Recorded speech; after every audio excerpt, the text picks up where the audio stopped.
오늘 하나님이 주시는 말씀입니다. 시편 62편 1절부터 12절입니다.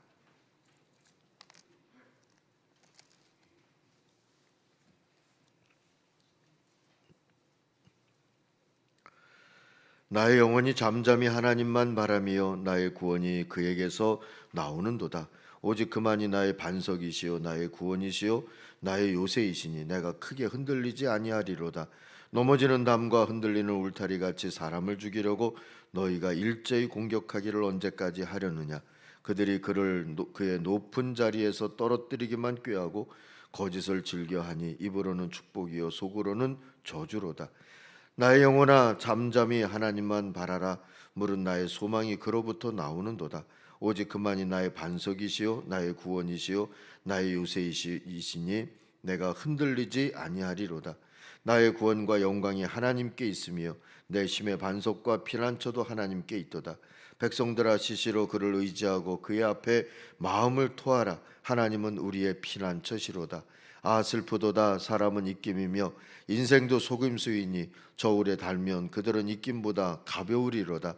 포악을 의지하지 말며 탈취한 것으로 허망하여지지 말며 재물이 늘어도 거기에 마음을 두지 말지어다. 하나님이 한두 번 하신 말씀을 내가 들었나니 권능은 하나님께 속하였다 하셨도다.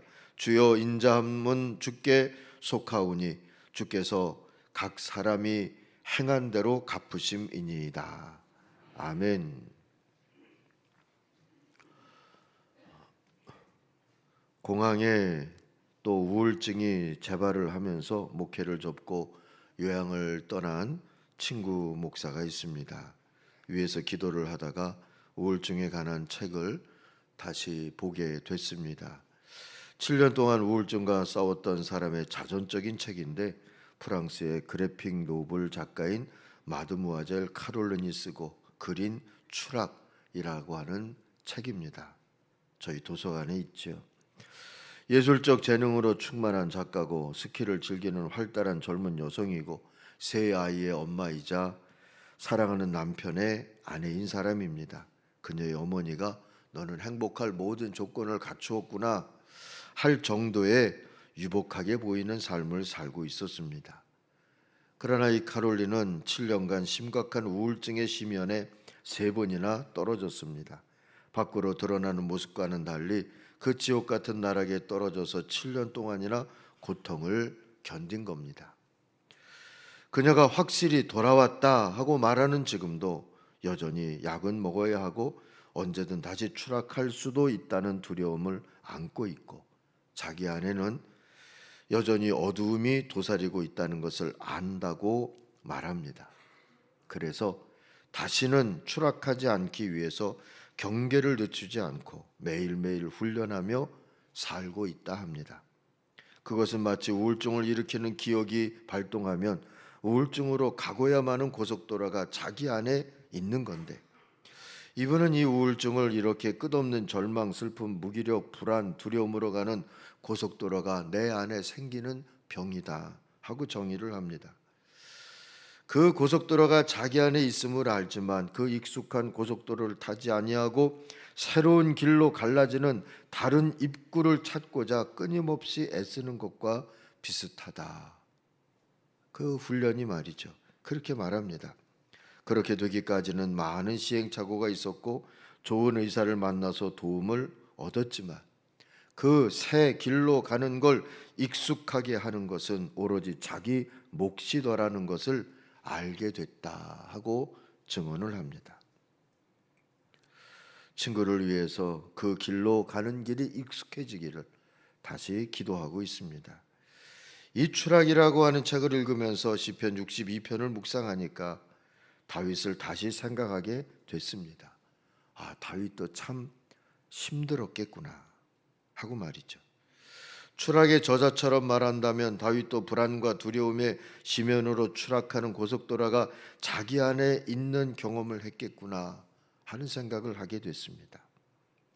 피난처를 갈망하는 다윗의 시가 이처럼 많다는 게 그런 가정을 가능하게 합니다. 2절과 6절에서 동일하게 그리고 반복적으로 하나님의 구원을 말하는데 그 구원이 반석과 요새와 같다 하고 표현을 하면서 흔들리지 않으리라 소망의 다짐을 하는 것도 그만큼 다윗이 흔들렸겠구나 하는 뜻으로 받아들이게 됩니다. 트라우마도 같이 다윗을 10년으로 가는 고속도로로 잡아 끌던 기억이나 경험이 무엇이었을까? 오늘 말씀 보니까 세 가지가 발견이 됩니다. 첫째는 주위에 온통 이기적이고 적대적인 경쟁자들 뿐이다 하는 기억과 경험이 다윗을 그렇게 이끌지 않았을까 싶어요. 3절을 보면 세상살이는 흔들리는 담장 밑을 걸어가는 것과 같고 경쟁자들은 그 담 뒤에서 다윗을 향해서 흔들리는 담을 밀어대고 있는 것 같다. 그렇게 느끼게 되었다 하지 않습니까? 사울에게 쫓기던 날들을 생각하면 이 다윗의 마음이 이해가 됩니다. 두 번째는 성공은 불안하고 명예나 칭찬도 신뢰할 수 없는 거짓말들 같다 하는 기억과 경험이 다윗을 종종 10년으로 가는 고속도로 앞에 세우곤 했겠구나 싶습니다. 다윗이 얻었던 성공과 인기는 신기루 같았습니다. 사울은 천천히고 다윗은 만만히로다 칭송하던 이들이 다윗이 숨어든 곳을 손가락으로 가리키곤 했던 그런 경험을 하지 않았습니까? 다윗 앞에서 머리를 숙이던 자들이 어느새 배반자로 반역자로 변신하곤 했습니다. 이런 경험을 몇 번 하고 나면 다들 거짓으로 그렇게 여겨지지 않겠습니까? 세 번째는 모든 게 덧없고 그래서 세상엔 의지할 만한 게 하나도 없구나 하는 경험과 기억이 다윗을 그렇게 이끌지 않았을까 싶어요. 9절과 10절을 보니까 높든 낮든 모든 신분의 영광을 다 합치고 거기에 억압하고 빼앗은 남의 것도 얹고 가진 돈 못 가진 건 다 긁어서 거기에 더해도 그 모든 게 죄다 마술 같고 저울에 달면 입김처럼 가벼워서 불면 날아갈 것들 뿐이고 그래서 결코 의지하지 못할 것들이고 위험하고 불안하고 덧없는 세상에서 오히려 짐만 되는 가짜 영광들이라고 느껴질 때 다윗은 추락할 위기에 처하곤 하지 않았을까 싶어요. 그런데도 다윗은 우울과 두려움의 10년으로 추락하지 않고 살았습니다. 버틸 수 있었습니다. 그런 비결을 찾았던 사람입니다. 카롤린이 발견한 새 길 같은 것을 다윗도 알았다고 보입니다. 다윗은 그 새 길로 가기 위한 연습을 매일 했던 사람이라고 볼 수 있어요.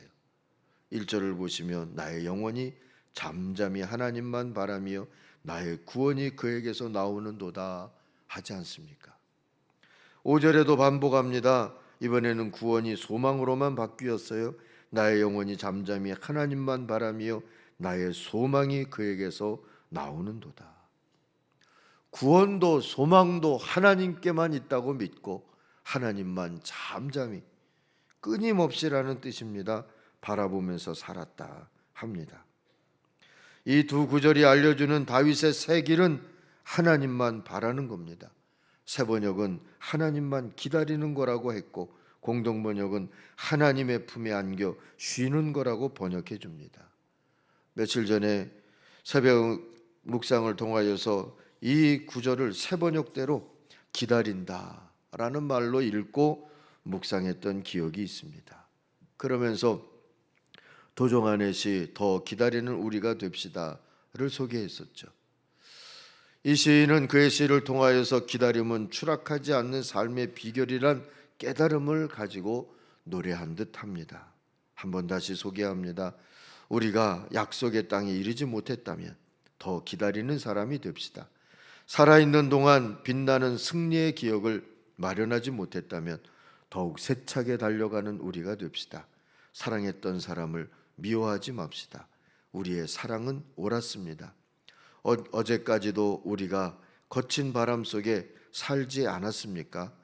아직도 우리에게 사랑이 부족하다고 생각합시다. 더 많은 땀과 눈물이 필요한 때문이라 생각합시다.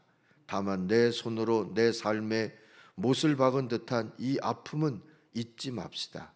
그가 나를 사랑한 것보다 내가 그를 더 사랑하지 못해 살이 찢는 듯한 아픔으로 돌아서야 했던 것을 잊지 맙시다. 아직도 때에 이르지 못했다고 생각합시다. 더 기다리는 우리가 됩시다. 이 시인은 더 기다리는 사람이 되자고 권합니다. 우리가 약속의 땅에 이르지 못했어도, 승리의 기억을 마련하지 못했어도 더 기다리는 사람이 되자고 권면합니다. 아니, 다짐합니다. 그동안 쏟은 사랑을 틀렸다고 여기지 말고, 사랑했던 사람을 미워하지도 말고, 오히려 더욱 세차게 기다리는 사람이 되자고 합니다. 이렇게 시인이 노래하는 기다림은 바로 사랑인 겁니다. 그러므로 기다리는 사람이 되자 하는 말은 끝까지 사랑하는 사람으로 살리라 다짐하는 것과 같습니다. 다윗도 진즉에 이런 다짐을 했다는 것을 오늘 시편이 알려주고 있지 않습니까? 그는 하나님을 사랑했기에, 그리고 기다렸기에, 그리고 하나님이 사랑하는 공동체도 나라도 사람들도 사랑했기에, 또 기다렸기에 결코 추락하지 않았습니다. 1, 2절 말씀을 한번 다시 봅니다. 내 영혼이 잠잠히 하나님만을 기다림은 나의 구원이 그에게서만 나오기 때문이다. 하나님만이 나의 반석, 나의 구원, 나의 요새이시니 나는 결코 흔들리지 않는다. 다윗의 상황은, 그의 경험은, 그의 기억은 시면으로 추락하는 고속들의 입구를 열고 있었지만, 다윗은 하나님만 바라보는 그 자리를 반석으로, 요새로 깨달으면서 하나님의 구원만을 의지하고 결코 흔들리지 않겠노라고 다짐하지 않았습니까?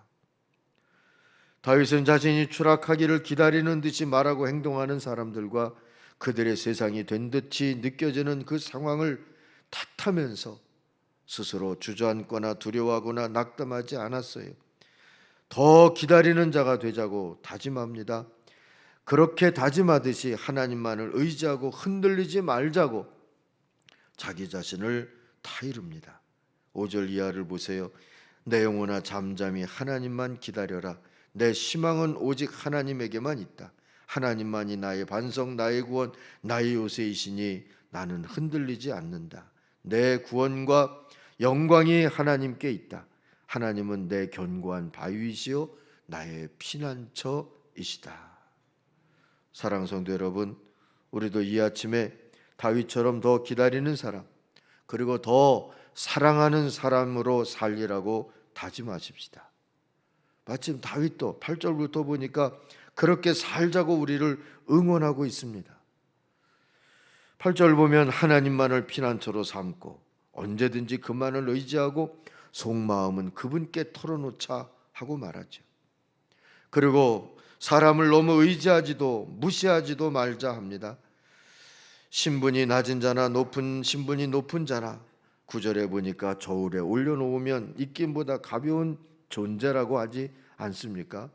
아무튼 사람이 됐든 재물이 됐든 세상에서 의지하고 복종할 신과 같은 존재는 없다는 것을 잊지 말자고 합니다. 그러니 10절처럼 억압하는 힘을 의지하지 말고 빼앗아서 무엇을 얻으려는 헛된 희망을 믿지 말며 재물이 늘어나더라도 거기에 마음을 두지 말자 하는 거죠. 11절 12절에서도 말하듯이 의지할 대상도 두려워할 대상도 한결같은 사랑을 주시는 분도 주님뿐이니 우리가 기다릴 대상은 주님이라고, 사랑할 대상은 주님이라고 우리에게 권면합니다.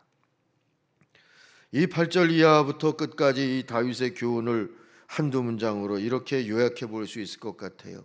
세상과 세상 일은 구원의 대상이지 우리의 구주가 될 수가 없다. 그러므로 그걸 바라보고 서 있지 말자. 하나님을 기다리자. 말씀이 육신이 되어 우리 가운데 오신 주님처럼 하나님의 말씀, 그 약속이 우리 안에서 구원이 되고 천국이 되는 걸 보기까지 더 희망하는 사람, 더 신뢰하는 사람, 더 사랑하는 사람이 되자 하고 권면하는 것이지요. 며칠 전에 해가 저무는데 이젠 작년이 됐네요. 아내가 우울한 표정을 짓고 있길래 왜 그러느냐 했더니 나이는 또 먹고 그러다 보면 어느 날 은퇴할 날도 올 텐데 모아놓은 돈이 없어서 우울하대요. 제가 미안하다 싶은 생각도 들었지만 아닌 듯 윽박질렀습니다. 언제 우리가 돈 앞에 서 있었느냐, 은혜 앞에 서 있었지. 덕분에 새해 목표가 확실해졌습니다. 아내를 포함하여 우리 교회와 모든 성도들이 돈과 사람 앞에 서 있지 않고 오직 하나님 앞에 서 있도록 도와야 되겠다. 그렇게 섬겨야 되겠다. 그렇게 기도해야 되겠다 하는 목표가 생겼어요. 사랑하는 성도 여러분, 또 한 해를 살면서 푸른 풀밭과 쉴만한 물가도 경험하게 될 겁니다. 반면에 험한 골짜기도 갈 수 있을 겁니다. 그러나 임마누엘 주님이 함께 하신다는 걸 잊지 마십시다. 목자의 음성은 들려올 것입니다. 귀 기울여 듣고 따르는 동안에 어차피 우리의 목자도 뭣도 아닌 세상 경험들은 다 지나갈 겁니다. 그리고 우리는 추락하지 않을 겁니다. 다윗 왕이 어느 날 궁중의 세공인들을 불러서 자신을 위한 아름다운 반지를 하나 만들어 달라고 했다는 이야기 아시죠? 반지에는 내가 전쟁에서 큰 승리를 거둬 기쁨을 억제하지 못할 때 스스로 자제할 수 있고, 반면에 큰 절망에 빠졌을 때 좌절하지 않고 용기를 얻을 수 있는 그런 글귀를 새겨 넣어 달라고 했답니다. 반지를 만들어 놓은 세공인은 적합한 글귀가 생각나지 않아서 며칠을 고민을 하다가 지혜롭기로 소문난 그런 솔로몬 왕자를 찾아갔습니다. 세공인의 고민을 들은 솔로몬은 잠시 생각하다가 다음과 같은 글을 적으라고 알려주었어요. 이 또한 지나가리라. 전에도 나누었던 이 이야기는 일종의 유대 율법 해설서라고 할 수 있는 미드라쉬에 나오는 이야기입니다. 이 문장을 렌터 윌슨 스미스라고 하는 시인이 이 또한 지나가리라 하는 같은 제목으로 시를 썼어요. 저는 유시와의 사랑하라 한 번도 사랑받지 않은 것처럼이라는 글에서 이 글을 읽었는데요. 그 중에 일부 내용을 소개해 드립니다. 큰 슬픔이 거센 강물처럼 내 안에 밀려와 마음의 평화를 산산조각 내고 가장 소중한 것들을 내 눈에서 영원히 앗아갈 때면 내 가슴에 대고 말하라. 이 또한 지나가리라. 끝없이 힘든 일들이 내 감사의 노래를 멈추게 하고 기도하기에도 너무 지칠 때면 그 진실의 말로 하여금 내 마음에서 슬픔을 사라지게 하고 힘겨운 하루의 짐을 벗어나게 하라. 이 또한 지나가리라.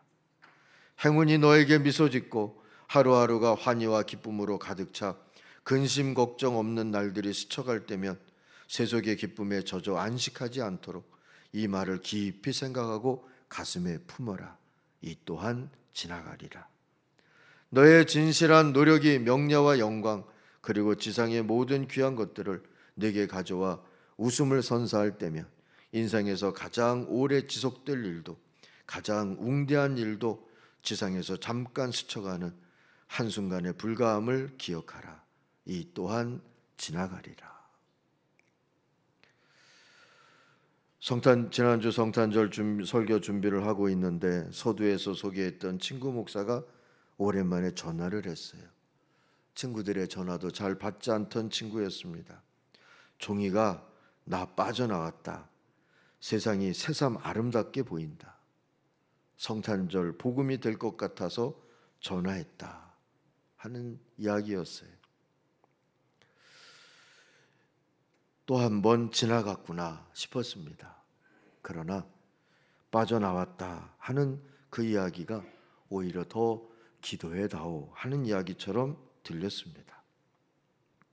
여전히 하나님만을 바라보며 서 있을 때 우리는 이 또한 지나가리라 하는 소망과 함께 다시 다가오게 하시는 하나님의 은혜를 만나게 될 줄로 믿습니다. 사랑하는 성도 여러분, 오늘 11절 12절 말씀처럼 구원의 권능은 오직 주님께 있다. 한결같은 사랑도 오직 하나님께 있다. 그걸 바라보는 자는 산다. 이 말씀처럼 올 한 해 다윗과 함께 다짐하고 찬양하면서 사십시다. 주님은 나의 희망, 나의 반석, 나의 구원, 나의 요새, 나의 영광, 나의 견고한 바위, 나의 피난처이십니다. 나는 주님과 함께 결코 흔들리지 않을 겁니다. 결코 추락하지 않을 겁니다. 하고 말이죠. 이제 새해 기도를 이렇게 드리십시다. 주님, 거짓에 쏠리던 내 시선, 내 희망, 내 시기를 거두고 주님만 의지하고 영광스러워하도록 이끌어 주옵소서. 오직 주님의 백성, 예수쟁이 솔틴을 권세요 명예로 알고 한결같은 주님의 사랑을 영광으로 여기고 살아가도록 인도해 주옵소서. 주님만을 기다리며 끝까지 흔들리지 않고 주님의 구원만 소망하며 살도록 붙들어 주옵소서. 더 희망하는 사람이 되도록 이 한 해도 인도해 주옵소서. 이렇게 우리가 주여 부르면서 한번 같이 기도하겠습니다.